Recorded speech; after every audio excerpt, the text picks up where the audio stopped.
어, 제가 오늘 믿음을 가지라는 제목을 가지고 여러분에게 말씀을 전하겠습니다. 2001년에 쌍둥이 빌딩, 뉴욕에 있는 그 빌딩 테러 사건 이후에 돈이 있는 미국 사람들은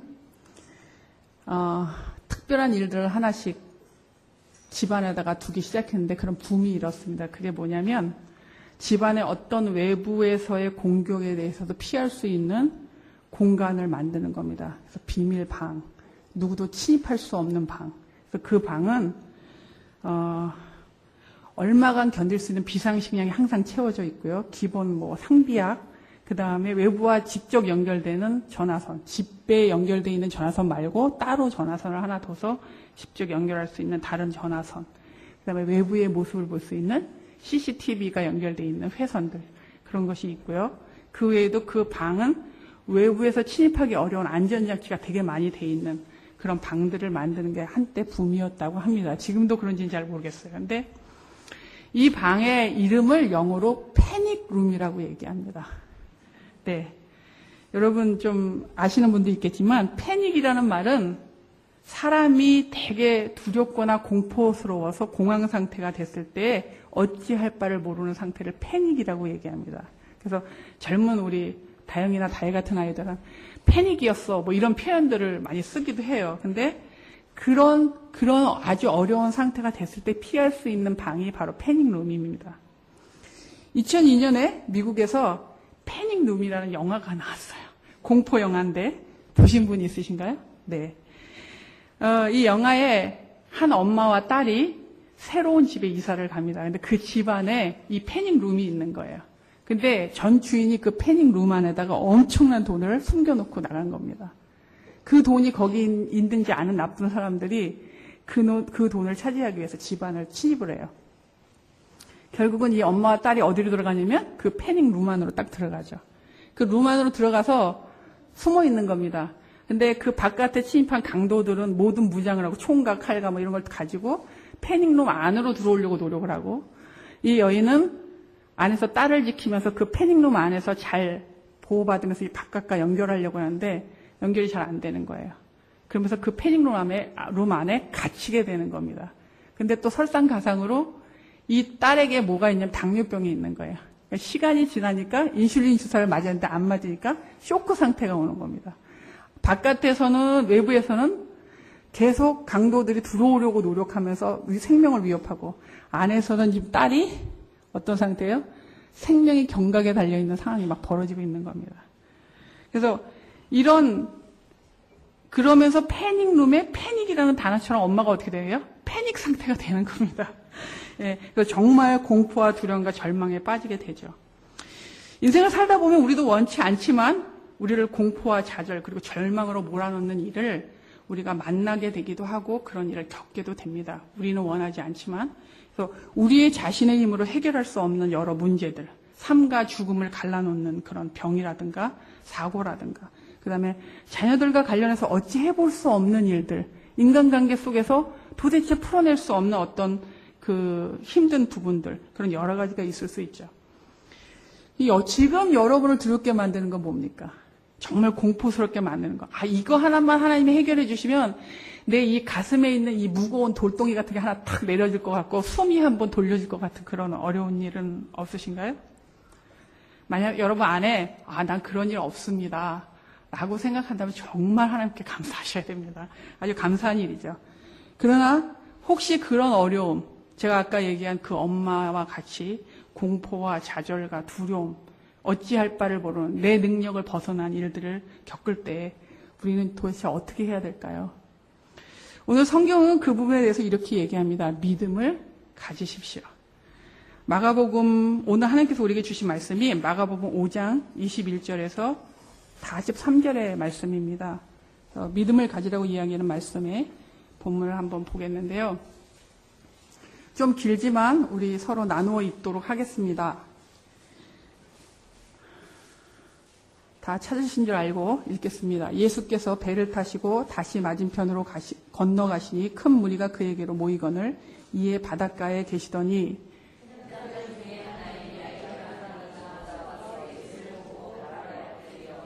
간곡히 구하여 이르되 내 어린 딸이 죽게 되었사오니 오셔서 그 위에 손을 얹으사 그로 구원을 받아 살게 하소서 하거늘.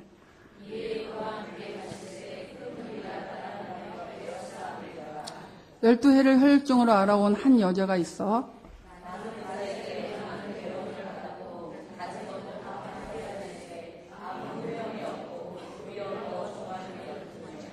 예수의 소문을 듣고 무리 가운데 끼어 뒤로 와서 그의 옷에 손을 대니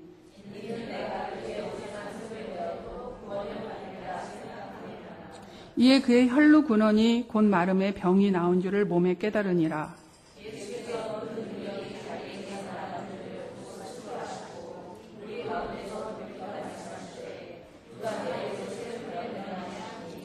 제자들이 여쭤오되 무리가 에워싸 미는 것을 보시며 누가 내게 손을 대었느냐 물으시나이까 하되 여자가 자기에게 이루어진 일을 알고 두려워하여 떨며 와서 그 앞에 엎드려 모든 사실을 여쭈니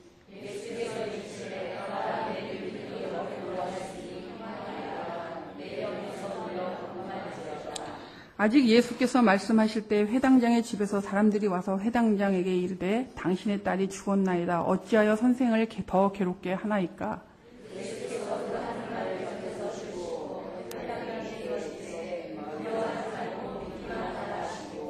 베드로와 야고보의 형제 요한 외에 아무도 따라옴을 허락하지 아니하시고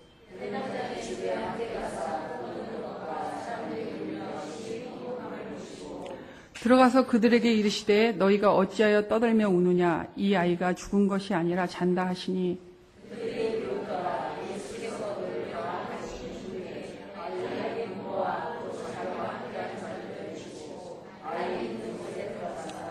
그 아이의 손을 잡고 이르시되 달리다굼 하시니 번역하면 곧 내가 내게 말하노니 소녀야 일어나라 하심이라.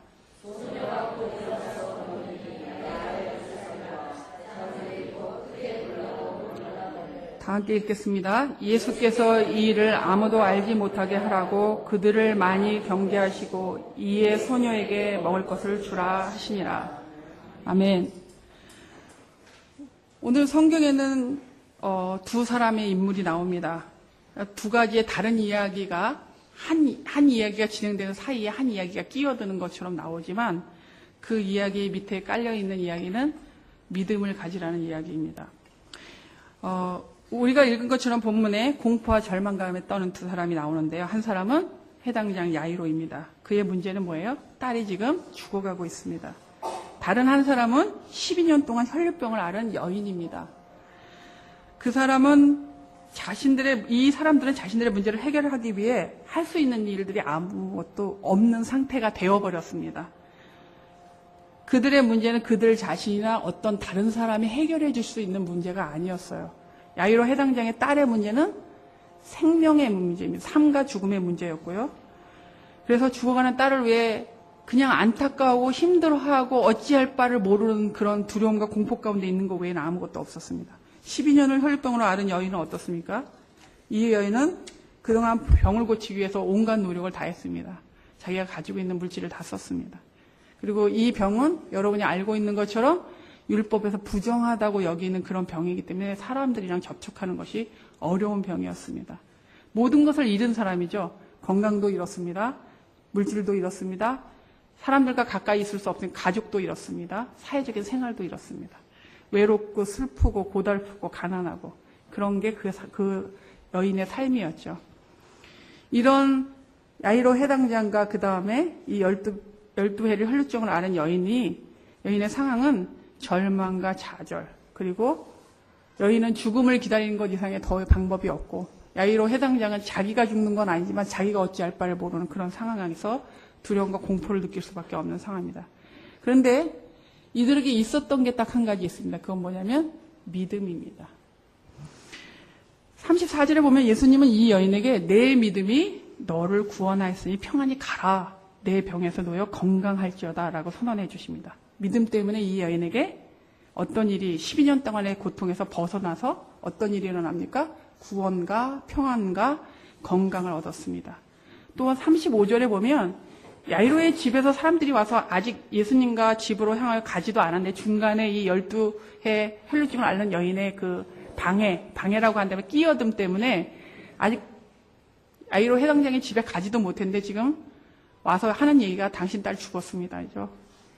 그래서 더 이상 주님을 괴롭게 하지 마십시오라고 얘기하는 이야기를 듣습니다. 그런데 36절에 주님께서 딸의 죽음의 소식을 들은 야이로이가 뭐라고 말씀하시냐면 이렇게 이야기합니다. 두려워 말고 믿기만 하라 이렇게 말씀하고 계십니다. 아마도 야이로는 딸의 사망 소식을 듣고 이젠 더 이상 소망이 없어 이렇게 생각했을 것 같습니다. 왜냐하면 살아있을 때는 그래도 좀 가능성이 있다. 주님이 오셔서 손을 얹고 기도하시면 나을 수 있어요. 근데 죽었으니 더 이상 소망이 없다라고 생각했을 것 같습니다. 그런 제한된 믿음으로 예수님을 바라봤을 것 같은데 그때 주님은 야이로가 느끼는 실망과 절망감을 알고 계셨을 거라고 생각이 돼요. 그래서 지금 이 말씀을 합니다. 뭐라고요? 두려워하지 말고 믿기만 하라 이 말씀을 하시고 있다고 생각이 됩니다. 야이로가 흔들렸을 것 같아요. 그 상황에 대해서. 그 믿음이 흔들리고 열심히 나와서 주님 앞에 강구했는데 그 믿음이 흔들리기 때 주님이 하신 말씀입니다. 주님이 하신 이 두려워하지 말고 믿기만 하라의 이 믿는다라는 거는 단회적으로 믿는 게 아닙니다. 계속적으로 지속적으로 믿으라는 이야기입니다. 다른 말로 얘기하면요. 최악의 상황을 끊임없이 두려워하지 말고 계속해서 최선의 것으로 믿으라는 겁니다. 말이 좀 긴데요. 제가 이 말을 한 번만 더 하겠습니다. 최악의 상황을 끊임없이 두려워하지 말고 계속해서 최선의 것을 믿으라는 그런 믿음을 이야기하고 있습니다. 믿음 때문에 야이로와 그 여인의 실망은 변해서 소망이 되었습니다. 그들의 고통이 변해서 그들의 평안이 되었습니다. 어두움이 밝음으로 변했습니다. 죽음이 생명으로 바뀌었습니다. 우리 주님은 그들의 믿음 때문에 어느 누구도 해결해 줄 수 없는 문제를 해결해 주셨습니다. 도대체 이 사람들이 어떤 믿음을 가졌길래 그런 큰 은혜를 얻었을까요? 그런 부분을 제가 조금 더 짤막하게 구체적으로 살펴보도록 하겠습니다. 그리고 우리도 그런 믿음을 가지고 그렇게 사는 사람이 되기를 바랍니다. 첫 번째, 이 두 사람이 가졌던 믿음은 뭐냐면 예수님께 나오는 믿음입니다. 그들은 예수님께 나오는 믿음을 가지고 있었어요. 22절과 23절에 보면 야이로는 예수님께 와서 죽어가는 딸을 살려달라고 간곡히 간구합니다. 간곡히. 이전에 개역 한글에는 많이 간구하였다 이렇게 하고 나옵니다. 그래서 아주 간절하게 구했습니다. 그리고 27절에는 혈루병을 앓고 있는 여인이 어떤 믿음을 가지고 있었냐면 예수님의 옷만 만져도 나을 거라는 무한 신뢰가 그 안에 있는 그런 믿음을 가지고 예수님께 나옵니다. 두 사람 모두 그들을 공포스럽게 만들고 두렵게 하여 어찌할 바 모르는 그들의 문제를 주님이 해결해 주실 것이다. 이런 믿음이 그들 안에 있었습니다.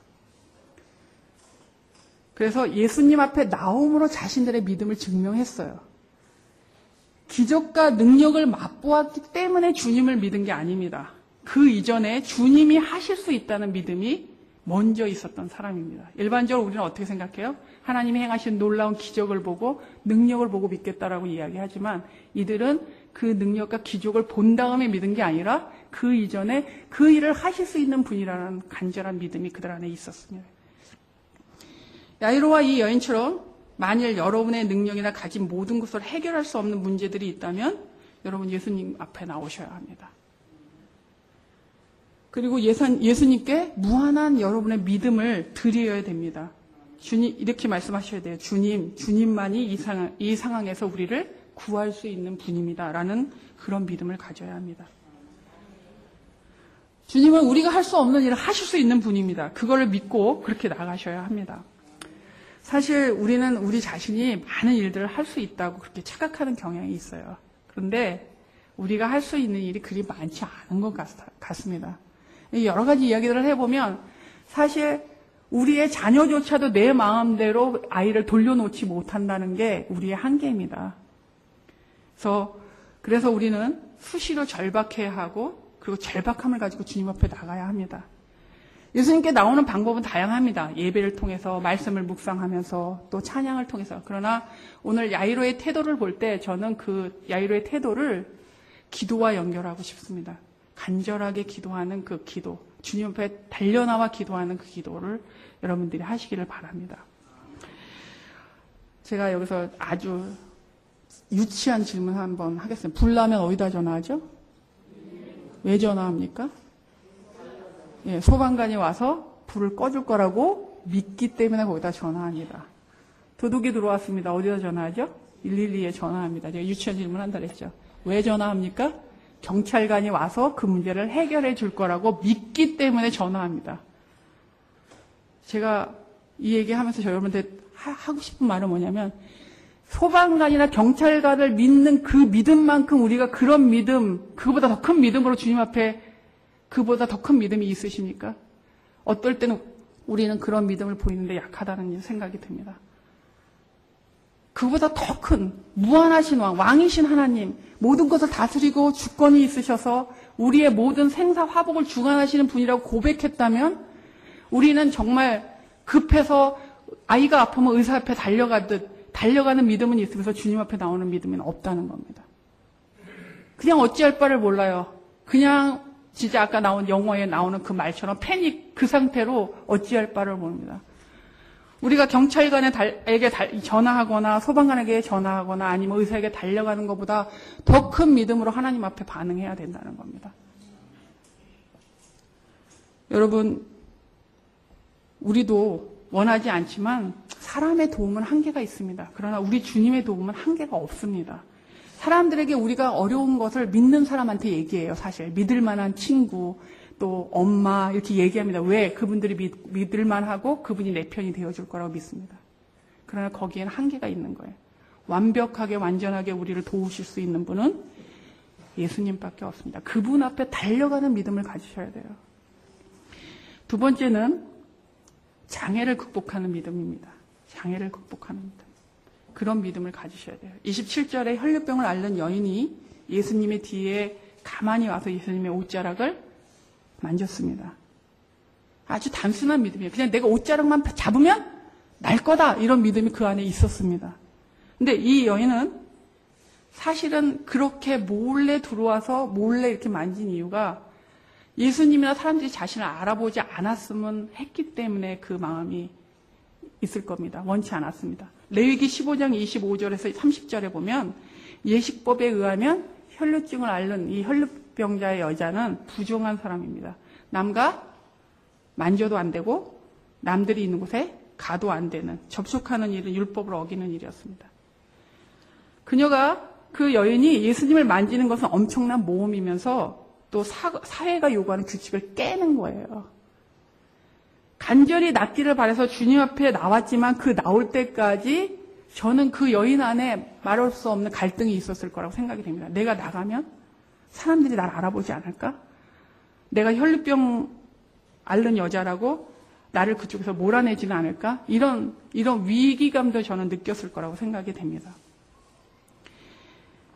솔직히 그녀에게 주님께 나오지 않아야 되겠다라는 아주 구체적인 이유가 있었어요. 분명한 이유가 있었습니다. 그러나 그녀는 포기하지 않았습니다. 왜? 주님 앞에 나오는 일만이, 그리고 주님을 믿고 앞에 나가서 그 옷을 만지는 일만이 자기가 지금 가지고 있는 이 두려움과 공포와 모든 어려움, 삶의 절망밖에 없는 그 삶을 회복시킬 수 있는 방법이라고 믿었기 때문이죠. 그 장애를 극복하고 나온 그에게 주님만이 살 길이라는 그 고백을 전제하고 그 앞에 나왔을 때 그 옷을 만진 그 여인은 병이 나았습니다. 그리고 아까 제가 이미 이야기한 것처럼 병만 나은 게 아니라 구원과 평안과 그 다음에 병 고침의 은혜를 누리게 되죠. 믿음을 가지고 본인이 생각할 수 있는 장애를 사회적인 규칙이나 사람들의 시선을 의식하지 않고 극복했습니다. 여러분이 믿음을 가지고 무엇을 하려고 할 때 여러분에게 장애가 되는 것은 무엇입니까? 믿음을 가지고 뭔가를 시도하려고 할 때 여러분 안에서 이런 생각은 없습니까? 난 죄를 너무 많이 지어서 내가 가면 하나님이 나를 안 받으실 거야. 이것도 여러분이 하나님 앞에 달려가는 걸 방해하는 요소입니다. 아니면 이런 건 없습니까? 예수님이 유난스럽게 믿는다고 그러면 예수님을 유난스럽게 믿는다고 사람들이 그러면 어쩌지? 왜 이렇게 유난스러워? 뭐 이런 얘기들을 하잖아요. 이런 소리 듣기 싫어서 주님 앞에 나가는 것에 열심을 내지 않는 사람도 있습니다. 또 한 가지 이런 표현도 있죠. 이 정도면 충분해. 뭐 이만큼 했으면 되지 뭘 더 해? 이런 마음을 가지고 주님 앞에 간절하게 절박하게 나가는 것들을 포기할 때가 있습니다. 나는 이 정도면 정말 좋은 믿음이야. 그냥 여기까지만, 이런 생각들을 할 수가 있죠. 우리 자신이 스스로 만든 제한도 있고요. 또 주변의 눈을 의식해서 주님 앞에 나가지 않는 그래서 주님 앞에 나가는 것을 제한하는 경우도 있습니다. 그러나 혈류병을 앓고 있는 여인처럼 우리는 포기하지 않아야 됩니다. 방해와 장애를 극복하고 주님 앞에 나가는 일에 열심을 내야 돼요. 여러분, 정말 믿고 있음을 주님 앞에 나가는 것을 방해하는 모든 것을 극복함으로 보여주셔야 합니다. 다른 말로 얘기하면 돼요. 여러분의 믿음을, 진짜 믿음을 보여주세요. 뭘로? 여러분이 하나님 앞에 나가는 것을 방해하는 모든 것들을 극복함으로 보여주세요. 정말 믿음이 있기 때문에. 정말 믿는다면 어떤 방해라도 극복하고 가야 하는 그것이 믿음입니다. 진짜 믿음입니다. 세 번째는 조금 다른 시각으로 보겠습니다. 앞에 첫 번째와 두 번째는 야이로 해당장과 혈루병을 앓는 여인의 입장에서 믿음을 봤다면, 세 번째는 예수님의 반응에 대한 부분을 보면서 우리가 어떤 믿음을 가져야 되는지를 한 번 더 이야기하겠습니다. 여러분의 상황이나 환경과 상관없이 우리 주님은 여러분을 돌보신다는 것을 확신하는 믿음을 가지십시오. 예수님은 사람들처럼 여러분이 가진 조건을 따라 여러분을 보지 않습니다. 오늘 우리가 함께 보고 있는 인물들은 둘 다 주님의 돌보심이 필요했던 사람들입니다. 근데 그들의 삶의 정황은 완전히 다른 정황입니다. 한 사람은 회당장이었습니다. 그때 당시 회당이라는 곳은 종교교육과 교육과 그다음에 사회활동과 그런 것의 중심지가 되는 곳이었습니다. 그래서 회당장이다라고 얘기하면 그 시대의 그 공동체 안에서 인정받고 존경받는 인물이었습니다. 혈루병을 앓는 여인은 어떤 여인이었습니까? 사람들과 접촉하면 안 되는 부정한 여인이었고 사회에서 냉대받던 사람이었습니다. 그런데 이 두 사람에게 예수님께서 반응하시는 것은 사회적으로 중요한 인물인 야이로의 필요뿐만 아니라 사람으로 대우받지 못했던 부정한 여인의 필요에도 예수님께서 반응하시고 응답하셨다는 겁니다. 예수님께서는 그들이 얼마나 많이 가졌는지 또 사회적으로 어떤 신분인지에 대해서 신경 쓰지 않으셨습니다. 예수님께서 사람들을 만나실 때 그들의 물질이나 사회적인 인지도나 그 다음에 그들이 갖고 있는 어떤 우월한 어떤 탁월한 부분들을 생각하시면서 만나주신 것은 아닙니다. 그런 걸로 차별하지 않으셨습니다. 예수님의 기준은 믿음이었습니다. 믿음이 있느냐 없느냐. 사람들이 믿음이 있느냐 없느냐가 예수님의 기준이었습니다. 그리고 그 믿음을 따라 그 당시에 부정하게 여겼던 시체를 만지는 일. 이미 야이로의 딸은 죽은 상태였습니다. 원래 시체를 만지는 일은 부정한 일이었습니다. 혈루병 병자를 만지는 일도 부정한 일이었습니다. 그러나 주님은 기꺼이 그들을 만지심으로 그들에게 주님의 사랑을 보여주고 계십니다. 여러분이 믿음을 가질 때 주님은 여러분의 고통스럽거나 절망스럽거나 또 소망이 없는 삶에 대해서 간섭하시고 관여하십니다. 주님의 눈에는 여러분이 멋있거나 예쁘거나 그런 건 중요하지 않습니다. 그리고 여러분이 믿음을 가지는 것이 주님에게는 가장 중요한 일입니다. 여러분이 갖고 있는 상황, 조건에 상관없이 여러분을 돌보시고 여러분의 삶에 간섭하시고 관여하신다는 그런 믿음을 가지셔야 합니다. 오늘 우리가 잘 알고 있는 한 가지 유명한 이야기를 하면서 제가 말씀을 마치려고 합니다. 모래 위의 발자국이라는 글을 보신 적 있으시죠? 엽서로도 있고 옛날에 한때는 액자로도 달아놓고 이렇게 했었는데요. 아시더라도 제가 다시 이야기를 하면서 오늘의 말씀을 좀 정리했으면 좋겠습니다. 한 성도와 예수님이 바닷가를 거닐고 있었습니다. 걷는 동안 그 성도는 그가 걸어온 길을 뒤돌아보았습니다. 거기에는 2세트의 발자국이 지속적으로 찍혀 있는 거죠. 나란히 모래 위에. 그러나 자세히 보니까 중간중간에 발자국이 하나밖에 없는 거예요. 한 사람밖에 안 걷고 있는 겁니다. 그때 그 상황들을 생각해 보니 자신에게 가장 어려웠던 순간에 발자국이 하나밖에 없는 겁니다. 그래서 자기가 가장 공포스럽고 가장 두려웠고 자기가 실망하고 절망했던 그 어려웠던 시기에 발자국이 하나밖에 없는 것에 이 성도는 화가 잔뜩 났습니다. 그래서 속으로 얘기하기를 도대체 예수님이 이때는 어디 계셨던 거야? 난 이렇게 힘들었는데 함께 해주시지도 않고 도대체 어디 계셨었지? 성도가 예수님께 묻습니다. 주님, 제 삶에서 제가 가장 어려웠던 시기에 왜 저를 버리셨죠? 이렇게 하고 묻자. 그리고 그 어려웠던 시기에는 지금 발자국 하나, 제 발자국밖에 없지 않습니까? 이렇게 물으면서 이렇게 이야기합니다. 저와 항상 함께 하시겠다고 약속하셨는데 왜 내가 가장 어렵고 내가 가장 고통스럽고 내가 가장 공포스러울 때 두려울 때 주님은 저와 함께 하시지 않으셨습니까? 이렇게 물었어요. 그러자 주님이 말씀하셨습니다. 그 한 사람의 발자국은 네 발자국이 아니라 내 발자국이란다. 네가 절망할 때, 네가 공포 가운데 있을 때, 네가 두려워할 때, 네가 어려움에 허덕일 때 내가 너를 업고 걸었단다. 그래서 그 시기의 발자국은 한 사람 것밖에 없는 것이다. 나는 너를 결코 버리지 않고 떠나지 않았다. 이런 말씀을 하셨습니다.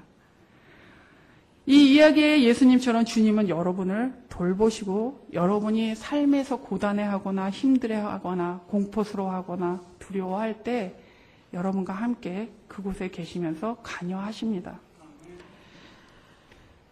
야이로와 이 여인처럼 우리는 믿음을 가져야 합니다. 그 믿음을 가질 때 주님이 우리를 도우실 것입니다. 그리고 그 믿음을 가질 때 주님께서 우리의 삶의 정황 가운데 일하실 것입니다. 그리고 간섭하실 것입니다. 그 주님을 간절히 붙잡는 그런 여러분이 되시기를 바랍니다. 잠깐 기도하겠습니다.